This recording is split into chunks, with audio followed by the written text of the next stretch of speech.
And we want to continue our conversation about the Fed, the several speakers, right? Some things that we've heard about. Neil Kashkari, for example.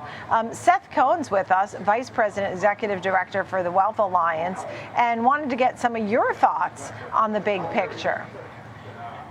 Hi, Nicole. Thank you for having me here today. Big thoughts. It's a Nvidia market at the moment. Right now, at least in the short run, it seems that we're trading on momentum and a lot of fear of missing out. We see a lot of this continue to be centered around these Mag 7 stocks that are there. And we just can't discount investor psychology at this time and the interest of them wanting to get into this market and continuing it. And that's where I think we are for right now at this moment in time. I think there are people who probably had some FOMO and said, look, Nvidia is doing so great. It's been amazing. I want to get in, but it's run up so much. And look, it ran up again and hit new highs today. So even if someone got in late, they still are making money. So what's to say that maybe some of these Magnificent Seven may be good plays for the next few years? I mean, year to date, Nvidia is up 129%. Yeah, well, rather than talk about for the next few years, I think the kind of market we're in right now is talking about a little bit shorter term. Although that being said, I think with the interest in artificial intelligence so great today and definitely a real thing in the market, we will see this broadening out, and we are seeing it broadening out to other stocks as well. As a matter of fact, any company that mentions the word Nvidia or mentions artificial intelligence seems to go higher right now. I think we see Nvidia, I don't know where we are at this moment in time, but right before I came on air, it was over 1,100, and I think we can easily go higher heading into the split that we're about to see. And I think there are people that want to continue getting into Nvidia as well as getting into some of the other stocks. We've seen AMD as an example, who had a little bit of a scare last week, make up for more than that scare just today, has been doing very well and coming back strong. So I think this fear of missing out is definitely 100% true. What I'd like to see, though, a little bit is this getting a little bit, broadening a little bit more than from where we are at this particular time. Where does the Fed fit in? The Fed has been fitting in for a long time right now. The question seems to be, are they going to raise interest rates? I think that for the most part, the market believes that rates will come down at some point. The question remains when.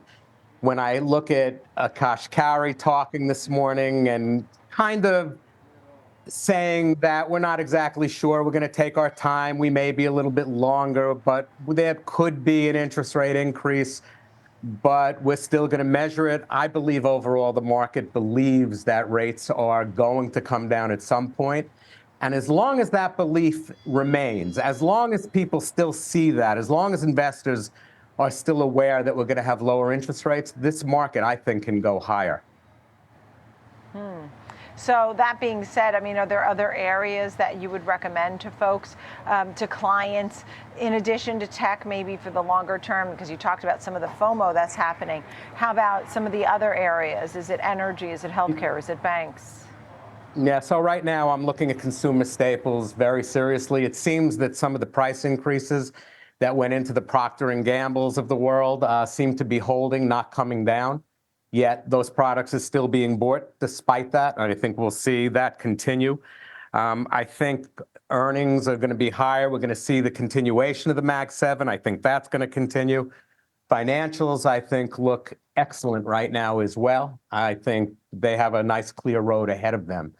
So we're still being a little bit cautious with what we're saying. We're still like dividend-paying stocks as well as some of the sectors we talked about. And we still like bonds, and we're still laddering treasuries in parts of our portfolio. But overall, for a long-term investor, I think they're still in a good place to consider broadening their own investments to various sectors of the marketplace.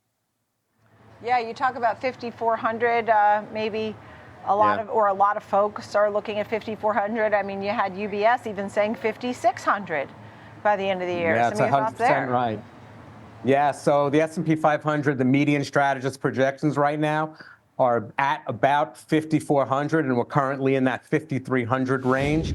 But BMO Capital, I believe, was as high as 5,600, and we've seen some lower as well. But 5,400 seems to be about the average forecast, excuse me, the median forecast where we are right now, with an average forecast of just under 5,300.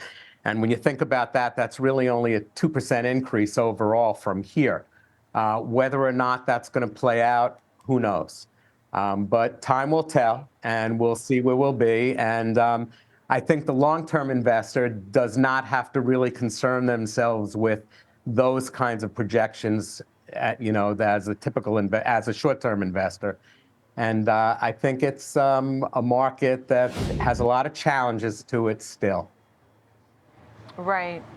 And what about international? Do you have interest in investing internationally, or less so? No, I think international is an important part of the marketplace. I think we're seeing international. There's been some talk of them reducing their interest rates internationally. We do see things picking up. We see things starting to pick up. We're hoping in China somewhat. We're seeing that Apple's numbers have been good in China. I think it should be part of every portfolio, should be an international, particularly a long-term investor. Yeah. And which parts of it? I mean, I know that, for example, Japan and India have seen a lot of growth. China's been a little slower in the growing side of things over the last year or two, though it's been picking up a little bit. Where do you like, when you say international? I would like to know and get some insight. So I bought a little bit of the India. The India's been growing. I think it's replacing other areas. I bought a little bit of the ETF this morning for India. I still think you'll see a tremendous amount of growth, or better, I should say a better amount of growth coming in Europe. All of this that we're talking about is still in the background, not just higher interest rates, but political uncertainty in this country, which we didn't touch on, as well as two major wars that are still out there. Whether or not that is ultimately going to have a bigger impact than it has, I don't know. I don't see it, because despite everything we've seen, I'm going to come back to what we said, it's still clearly a FOMO, or fear of missing out market, that's driven tremendously by investor psychology at this particular time. Yeah. And I guess in the labor market, you feel a little uncertain. You said it's not necessarily some new jobs that are being created. Yeah, we had talked about that, and I mentioned it earlier to you. Hiring does remain low. And I think that this is not really due to the fact that we're creating that many jobs, as much as we're seeing a decline in quitting. So perhaps people, for now, are happier in their jobs, and they're just not leaving, meaning there's less room for people to find jobs. Hopefully, we'll have some new jobs created, and hopefully what we're reading about and what we're hearing about AI will help in that endeavor, both now and over the long term. Yeah. And what about some of those other names like Tesla, Meta, Netflix, Apple? Are there any names that sort of stand out to you, or any other things that I've left out that you think may be good plays for folks? We didn't really talk about commodities much. I mean, that's another area too. Yeah, commodities is still looking strong. Silver actually is looking incredibly strong right now. Silver seems to be outperforming some of the other metals at this particular moment in time. So we still like holding on as those, not just as a hedge, but to see where they are. And I'm not sure whether we want to call some of the other currencies that we haven't really talked about much, whether those are also something that should be considered in that same vein as we used to think of some of the metals. But the commodities seem to be very strong at this particular moment in time. And a portion of one's portfolio should be allocated to holding those. For those looking to trade, I think right now they should take a real good look at silver right here. Right. And without getting too political, do you think that you will strategize your portfolio based on whether or not our incumbent Joe Biden stays on, or whether or not right now it's Trump as his competitor? How will you position or change the portfolio? So those are discussions we've just started to have at my team here at the Wealth Alliance. Yeah. And we haven't really come out with a position on that as yet, but we've been in active discussions and trying to figure out the best way to serve all of our investors for now and for when the election does finally occur.